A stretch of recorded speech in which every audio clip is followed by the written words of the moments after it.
బుడమేరు వరద నుంచి భవిష్యత్తులో బెజవాడను కాపాడేందుకు కూటమి సర్కార్ ప్రణాళిక సిద్ధం చేస్తోంది. సీఎం చంద్రబాబు ఆదేశాలతో ఆపరేషన్ బుడమేరుకు యాక్షన్ ప్లాన్ షురూ అయింది.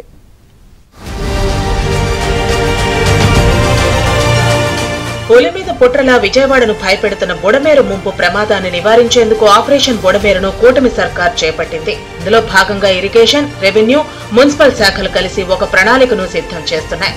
కేంద్రం సాయంతో నిధులు సమీకరించి ముందుకు తీసుకెళ్లే ప్రయత్నం చేస్తోంది. దీనిపై నెల 18న ముఖ్యమంత్రితో సమావేశమై ఈ 3 శాఖల మంత్రులు, కీలక అధికారులు సీఎంకు ఆపరేషన్ బుడమేరు ప్రణాళికను అందించనున్నారు. ఆ నివేదిక ఆధారంగా బుడమేరు బారి నుంచి బెజవాడను ఎలా రక్షించాలో ప్రభుత్వం నిర్ణయం తీసుకోనుంది. బుడమేరు వరద నివారణకు వెలగలేరు రెగ్యులేటర్ సామర్థ్యం పెంచాలని ప్రభుత్వం భావిస్తోంది. గతంలోనే దీనికోసం నిధులు కేటాయించిన వైసీపీ అధికారంలోకి వచ్చాక ఆ పనులను పక్కన పెట్టేసింది. దీంతో బుడమేరు డైవర్షన్ ఛానల్ 17,500 క్యూసెక్కులకు నేటికి పరిమితమై ఉంది. దాని సామర్థ్యాన్ని 37,500 క్యూసెక్కులకు పెంచడం, బీటీపీఎస్ దగ్గర లైనింగ్ చేయటం లాంటి పనులు చేసేందుకు కూటమి సర్కార్ సిద్ధమవుతోంది.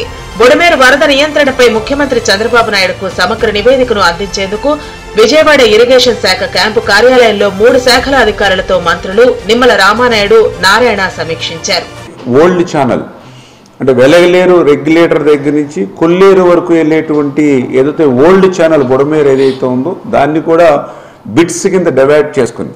అంటే వెలగలేరు దగ్గర నుంచి ఎనికేపాడు వరకు కూడా ఏదైతే ఈ యొక్క ఓల్డ్ ఛానల్ ఏదైతే ఉందో అది ప్రస్తుతం కేవలం 2,500 నుంచి 3,000 క్యూసెక్కులు ప్రవహించేటువంటి పరిస్థితి మాత్రమే ఉంది.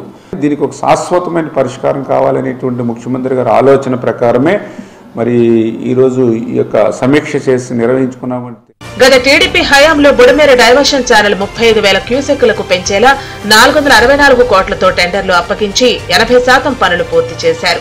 మిగిలిన 20%లో జగన్ సర్కార్ తట్టమట్టి కూడా వేయలేకపోయింది. ఈ నిర్లక్ష్యం ఫలితంగానే బుడమేరు ముంపునకు బెజవాడ బలైందని మంత్రులు పేర్కొన్నారు. ముఖ్యమంత్రి సూచనలకు అనుగుణంగా త్వరలోనే ఆపరేషన్ బుడమేరు యాక్షన్ ప్లాన్ తో రంగంలోకి దిగుతామని మంత్రులు అంటున్నారు. అంటే ప్రజలకు ఏది అవసరమో అది ఎమర్జెన్సీలో చెక్కి తప్పదు. ఏదైతే కెనాల్ ఉందో కెనాల్ని 2 పక్కల టౌన్ ఏరియాలో కొందరు ఆక్యుపై చేసుకుని అది ఉండాల్సిన వెడల్పు కంటే చాలా తగ్గిపోయింది. జగన్మోహన్ రెడ్డి మొత్తం అసలు ఒక ఫైనాన్షియల్ ప్లానింగ్ లేకుండా అసలు కేంద్ర ప్రభుత్వం ఇచ్చిన 15th ఫైనాన్స్ డబ్బులు కూడా ఎట్లంటే వాడేశాడు. అవి జనరల్గా ఏంటంటే లోకల్ బాడీస్కి ఇవ్వాలా. అంటే ఏషియన్ ఇన్ఫ్రాస్ట్రక్చర్ ఇన్వెస్ట్మెంట్ బ్యాంక్ 5,300 కోట్లు శాంక్షన్ 2019 ఫిబ్రవరిలో నేను శాంక్షన్ చేయించా. అప్పుడు మంత్రిగా ఉన్నప్పుడు వాళ్ళు ఫస్ట్ ఇన్స్టాల్మెంట్ ఇచ్చారు. దానికి మ్యాచింగ్ అది క్యాన్సిల్ అయిపోయింది. అసలు ఎవరు బాగొట్టుకోరటాడు. ఈ విధంగా అన్ని అవకతవకలు చేశారు.